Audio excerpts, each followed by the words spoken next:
Following the U.S. military operation in Venezuela, there has been renewed interest in President Trump's desire to acquire the territory of Greenland. When pressed about it by reporters over the weekend, the president said acquiring Greenland would benefit the U.S. and the European Union. And the White House press secretary, Caroline Leavitt, later put out statements to the press saying the use of U.S. military is, quote, always an option, end quote. Well, joining me now to talk about this, Brigadier General John Teichert, former Assistant Deputy Undersecretary for in the Air Force for International Affairs. General, welcome back to Washington Watch. Thanks for joining us. Tony, thanks for having me again. There's no question of the value of Greenland, but you don't have to own something to use it, do you?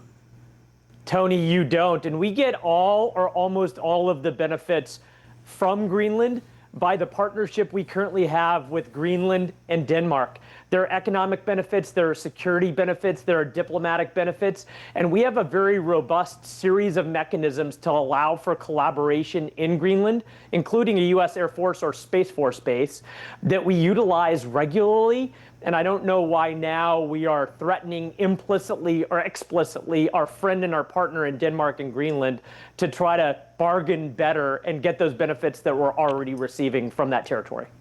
General, I've not heard much about this in the discussion, but as I was researching a little bit more, there's a little-known Cold War agreement that was signed back in 1951 that basically gives the United States the run of Greenland. Now, it was amended in 2004 to say, hey, at least tell us what you're going to do, but we can pretty much do everything or anything we need to do right now.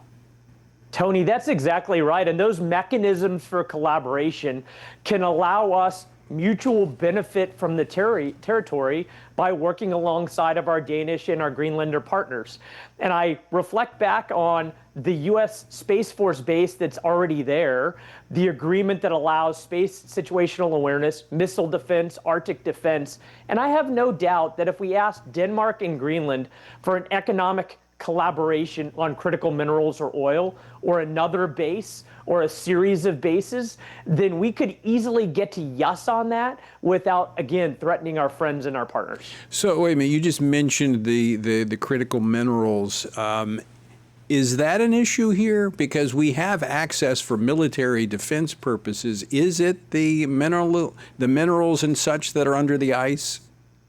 Tony, there are a lot of critical minerals, rare earth metals, and oil that is there in the territory, but we have economic agreements with Greenland and Denmark that can allow us the benefit of exploring and exploiting those minerals, metals, and that oil. And there's no reason why we need to own it to benefit from it. And I think that we could very easily, without threats, pursue opportunities for added collaboration to benefit economically, like we already are, but maybe even a larger extent without the threats that we've seen in the last few days. All right, General Teichert, let me ask you a bigger question here, because we're talking about Greenland, but there's a bigger issue, and that is the NATO alliance. What would it be like if, we're talking about using the military against another country that it's in NATO? Tony, the NATO alliance would essentially crumble if we did what we've been suggesting we might do. And it even reflects back to the bigger item, which is this, that the greatest strategic advantage the United States has is that we have developed and painstakingly maintained a large and trusting network of allies and partners since the end of World War II that has uniquely benefited the United States.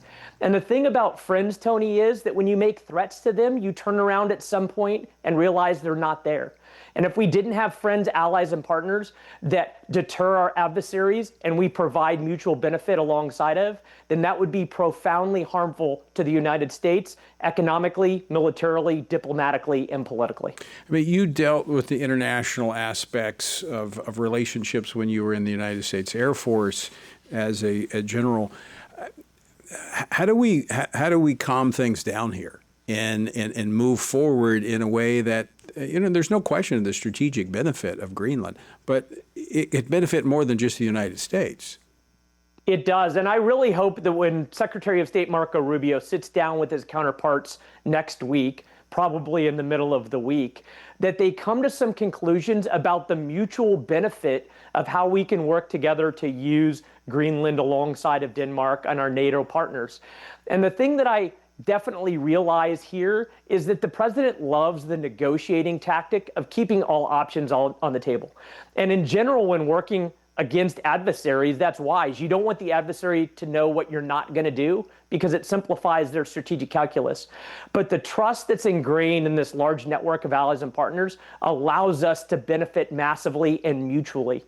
And the problem with threats is that we can't explore the benefits because now you don't have the trust that cements the nations together. And I fear that even that comment from the Secretary or Levitt, the press secretary, that now has a chilling effect on a relationship that can start to thaw any of the benefits that we get from a close relationship with NATO and allies and partners. Yeah, General, that's a really good point. I mean, the president is a great negotiator. I mean, he holds himself out as the art of the deal. But real estate is something different when you're talking about a building in Manhattan as you're talking rather than a country.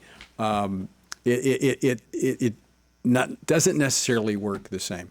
General, always great to see you. Thanks so much for joining us. Appreciate your insights. Thank you, Tony.